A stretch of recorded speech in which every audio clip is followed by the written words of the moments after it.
Hello out there. Welcome everybody to another live stream here from AutoCrit, specifically the Start Strong Challenge. This is the final episode before our grand finale next week, starring you. Yes, we will be picking finalists from our lovely entries, and then we will be reading them live here on air and letting our studio audience, as it were, our YouTube audience, decide who the grand winner is going to be. Now, if you're just joining us, well, we're going to have more challenges in the future, so don't feel bad that you might be missed out on this one, but certainly join us to hear more about this challenge and what all of our contestants are doing. And also make sure you join us next week for our big reveal of the finalists and our live read and all of those things. Okay, so we started out this whole challenge asking everybody what were your goals for 2024. And of course, a lot of you said you want to write more. So we thought it would be great to give you a simple, easy challenge to kick things off. Start strong, if you will. So we told you to write a story. Less than 1,000 words is what we are looking for. So you can see it up in the right hand corner. If you are part of this challenge, you will have access to the writer's desk. You are going to look for that number in the upper right hand corner. You want it to say less than 1,000. All right. How many else it says is really up to you. I wouldn't recommend less than 20 words. That might be hard. Um, but yes, certainly less than 1,000 is the requirement. And yes, you will be submitting through the writer's desk. I'm going to be showing you how to do that in just a bit. We started off with prompts at random. I know. These actually came from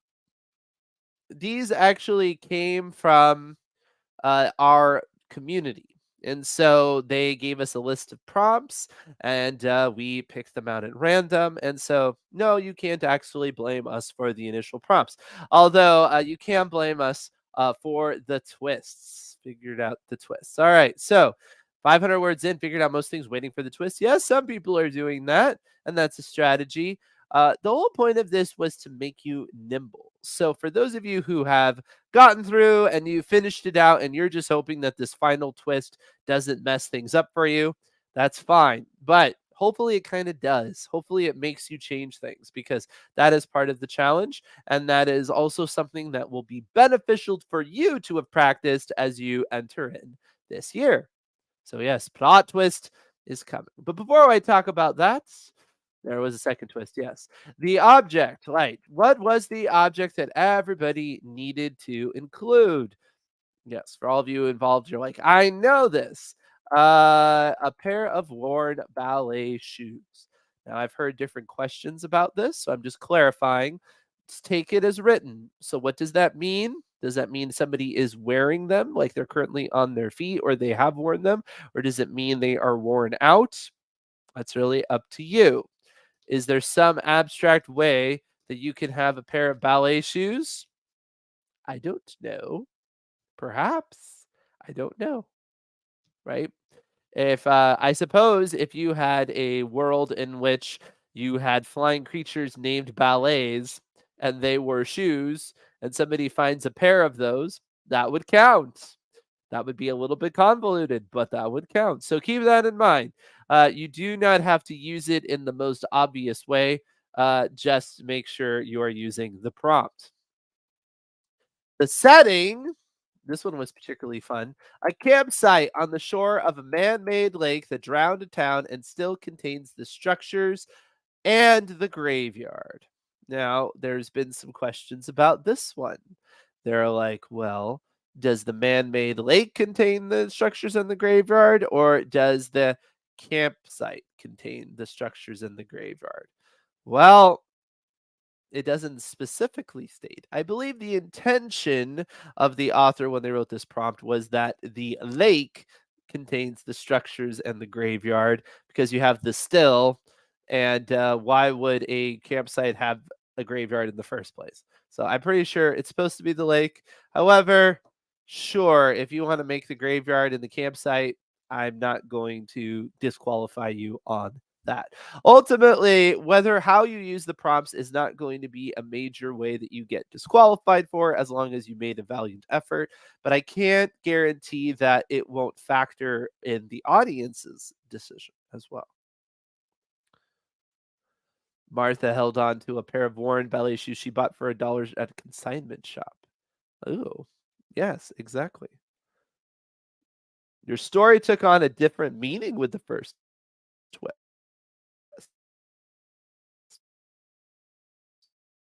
That's great. I think the same thing might happen with the second twist. My assumption is the second twist make anybody have to do a dramatic pull out your hair rewrite, but it might give you some options that you didn't think about before. 978 words and you're waiting for the sword of Damocles with Daniel's plot twist sword. I don't think it's going to be that bad. I don't think so. This is our first challenge of the year. We didn't want to make it too difficult for you. Does it have to be a campsite like a large one, or can it just be a person camping on shore by themselves? I would say both qualify as campsites to me. So as far as I'm concerned, sure. All right. The verb is flambe. Yes. By putting on flambe. Yes. Flambe. Yes. So again, don't blame me. This came from the community. So figure out a way to include this verb. Now, people have asked, can you use the word flambe not as a verb? Like, could you use it as a name of something or an adjective? Yes, that's fine. Don't worry about it. You don't necessarily have to have somebody doing the exact verb of flambe. It just the word does need to appear in the story. I got it. The intention with the word list was to have the list of verbs, but I'm not going to belittle somebody for using it in a different context because it is a kind of tricky one. But yes, go ahead. I like it. Your word was tricky, but you made it work. That's the whole idea, right? The Start Strong Challenge is designed to flex those muscles, make you work a little bit, but that's so you become a better writer later, right? Think you made it work. All right. I actually I find it very unusual that people don't do a great job with the prompts. I often am quite impressed with how they make it work. Does the writing have to be described exactly the way it is written, or is it okay to imply it? It's okay to imply it. Flambe, I want to see exact in some form. Doesn't have to be that specific version of it, but so it could be flambéed. But yes, I want to see that one. But the other ones, no. So a pair of worn ballet shoes, you can simply describe them, and as long as I know you've described a pair of ballet shoes, that's fine. The setting, you do not have to use that exact verbiage. It just needs to imply that setting. Yes. Was it a bit? Was a bit of a stretch though. That's okay. That's part of the fun of this. Yes, like a flambe restaurant, right? All right. So the first plot twist, this is from last week. So if you weren't here last week, you would have missed this. So you're catching up. But for all of you playing along at home, the first plot twist was betrayal. Dun dun dun. Yes, the idea is that something in the story is not what it appeared. Specifically, something relied upon has failed the main character in a deep and emotional way, right to the heart. Now, I know for some of you, you said this was already something you had, and so now you just got to lean into it further. Fantastic. And some I've had a question as to whether or not, oh, does it need the accent? No, that's okay. I'll let it go. I know technically you should have it, but no, that's okay. You'll notice it didn't have it on my slide. So that would be highly hypocritical of me. Um, something relied upon, whereas that relied, something relied on that fails the main character. So I know some of you said, well, could this have happened in the past before they got there? Yes, it could be a past betrayal that we hear about. That's fine. But I would say we want it to appear in the story in real time. And so if they have to reflect on it, that's not going to do you as well as if it's happening right that moment. So if it isn't happening right that moment, like what's triggering this? Why would they even be thinking about this, right? I don't want it to be like some sort of random, like, they're here and this is the whatever that, and of just randomly they're just like, well, it would be a better campsite if only that person had been so horrible 10 years ago. And it's like, why would they even be thinking about that? No, don't do something like that. And I would suggest making the betrayal in real time if you can. Like, don't make it something that happened before the story started. Have it happen in action in the story. That's certainly going to benefit you because that's really absorbing the plot twist more. Now, it could be that it's only in real time we find out about it, perhaps. Like, so you could be like, the person's really upset at somebody and they're like, why? And then eventually they make a big to do about it. They're like, because of blah, blah, blah. Yeah, because I would say then the actual twist, the actual betrayal is affecting them right that moment. So that's okay. Does it need to affect the protagonist directly? Well, it had to fail them directly, so I don't know how that couldn't affect them. I guess they could be apathetic about the fact that it failed them, but that's an interesting use of the twist. I won't not allow that. I won't like whatever. I won't disqualify you if you say it failed the main character and yet um it failed the main character and yet they don't care about it. Okay. I mean, I suppose. I don't know why you would want to do it that way, but yes, sure. I will allow for that. Can it be a someone? Yes. Something can be a someone. Yes. Technically, a person is not a thing, but yes. Right. What I'm saying is it can be a someone or a something. All right. All right. So, any other questions before we move to the second plot twist? I'm just making the camera shake when I do that.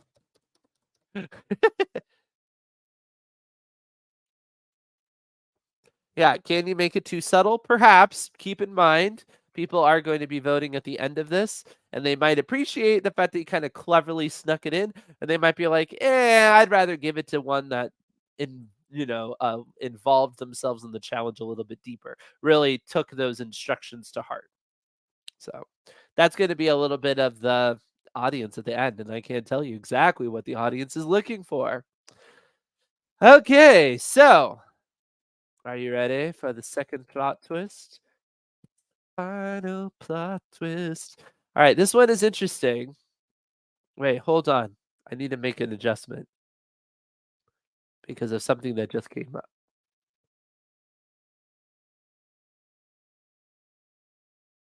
Okay, I want to clarify it because somebody asked a question and I want to make sure that doesn't come up with the second one. Okay, so the second plot twist is I know, but wait, there's more. The second plot twist is something or someone is alive that was thought not to be. Dun dun dun. Yes. Um.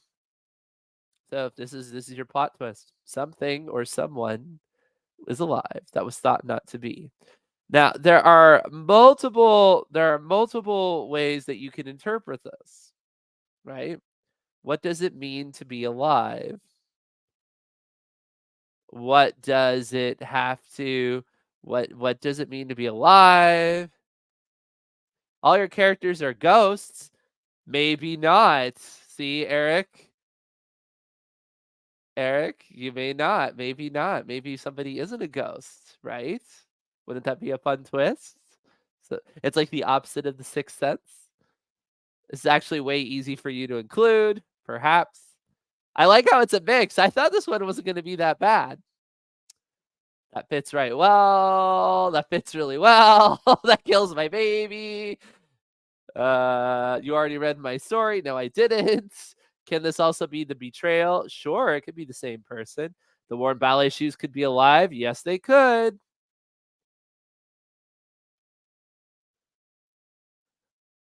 It's not supposed to majorly change what you've already written. Not easy. I mean, it can. If you decide you want to throw everything out and start over, you can. I don't know what you've written up to this point, right? So if you say, you know what, I just don't want to make this fit, I'm going to start over knowing all of the plot twists, all of the objects. You can do that. It is due on Sunday at 11:59 p.m. Eastern. So, but it's currently available right this moment. So if you don't need to make a lot of adjustments, well, you might be able to submit it a little bit further. I figured people were going to have ghosts. I wasn't figuring that they would have all of their characters be ghosts.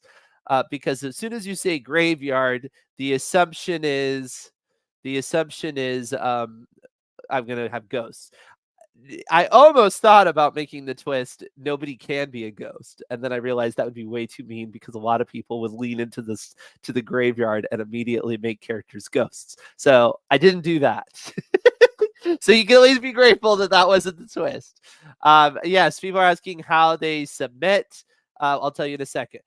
Maybe it seems like someone dies, but they metamorphose. Right. Somebody is thought not to be alive.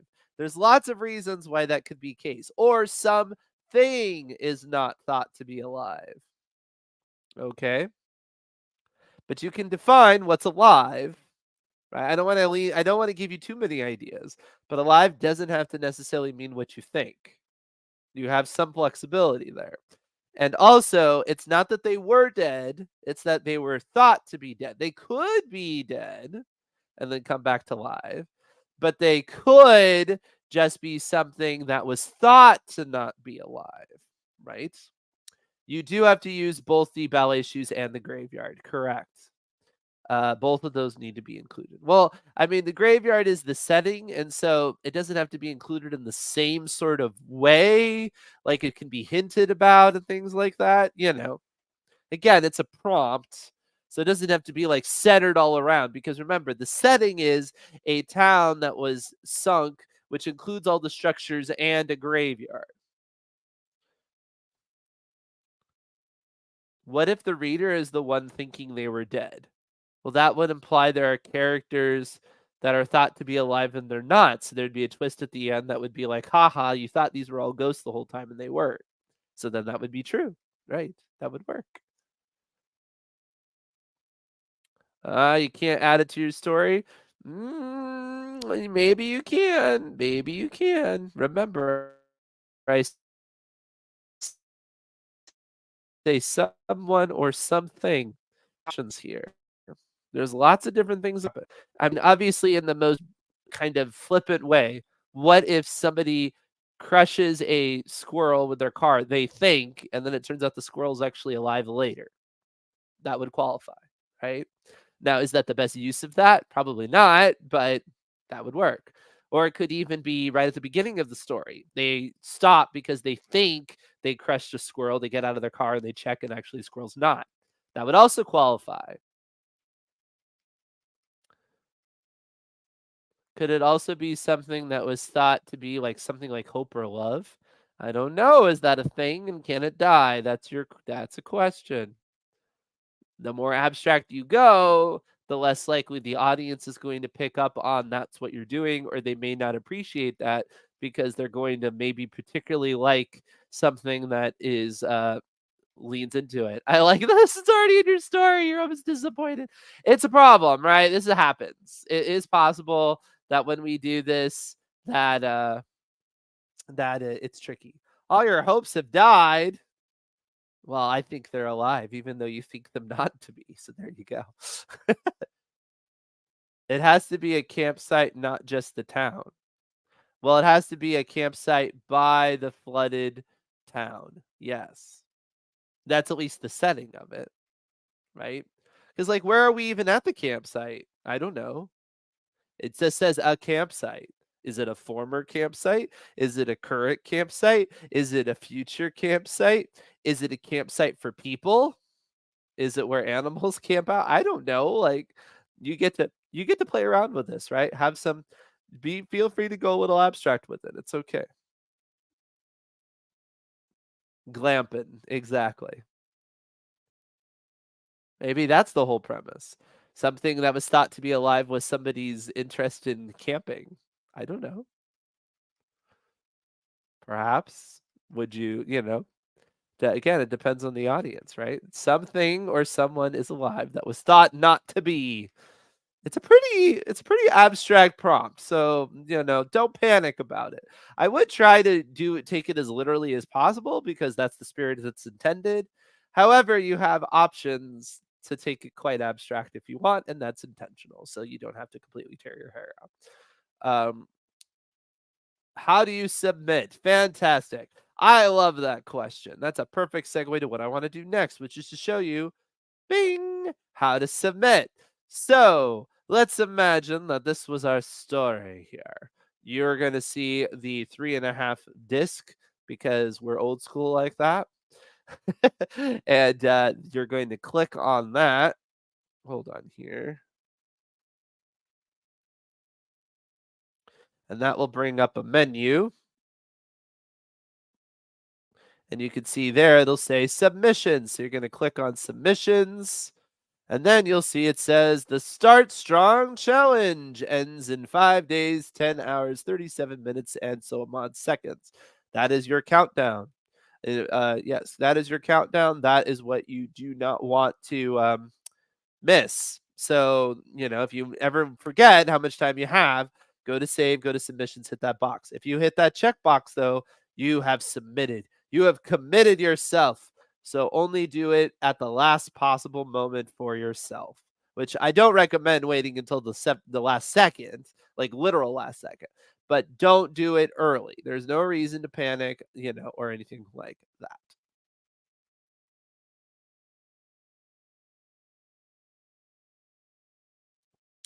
I like this. A site that is camp. Yeah, maybe it's just a bad theater, right? It's a campsite. You're new to AutoCrit. What page is that? That is the writer's desk. You're an AutoCrit member, but you have not been able to find this writing challenge through your account. Well, there is nothing to find beyond that one button. That's the only thing that lives within AutoCrit. So if you go to the AutoCrit main page, right on the writer's desk, or I'm going to go ahead and show you. I will show you how to get there for anybody who is not familiar with the world of AutoCrit. If you have signed up for the challenge, you automatically have an account to AutoCrit in order to do what I'm about to demonstrate. It is open to everyone. There's no paid sign up required. All right, so what you're going to do is you're going to go on the main page here, and you can see there lovely 3 buttons. So you could choose. You can either open up a blank document and you can type it in there, but I'm assuming a lot of you have already been typing your work already. If you're asking how to submit it and you haven't been doing it in the writer's desk, in which case you're going to go to where it says upload file, and then you are going to upload your file. Okay. Now, once you've uploaded your file, hold on here, you'll end up in the writer's desk. So I'm going to just continue the project I was just at.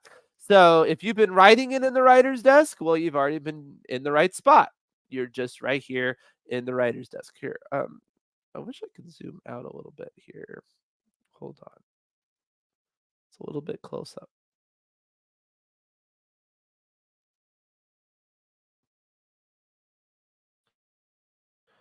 Let's see if that looks better. That's a little bit better. Framing. Just a minute.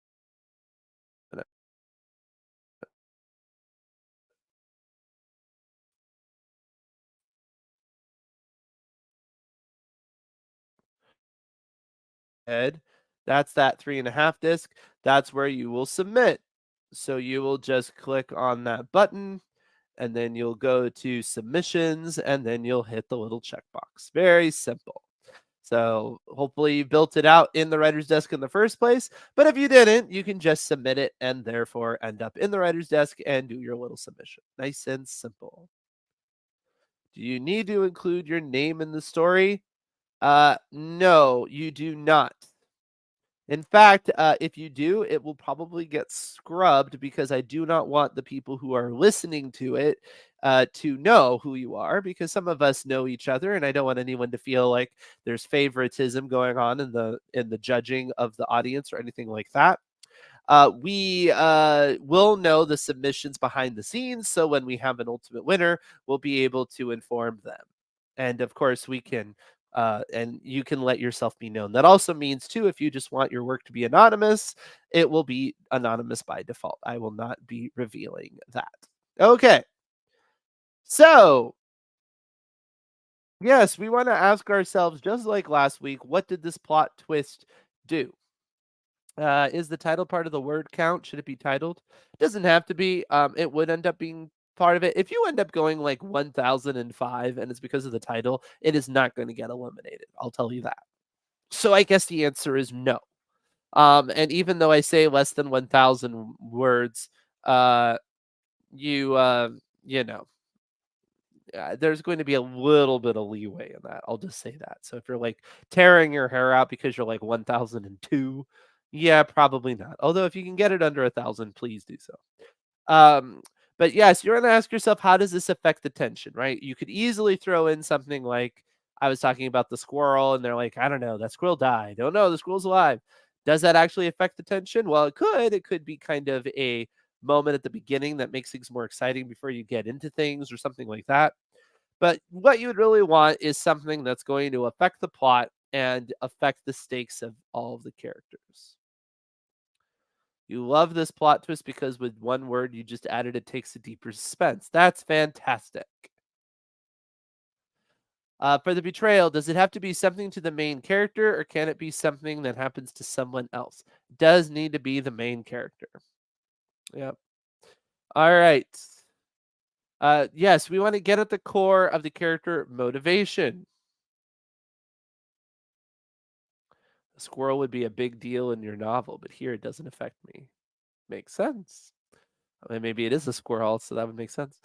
Yeah, so think about where the character motivations lie for the main character and how something that they thought was dead is now alive might affect that. Keep that in mind.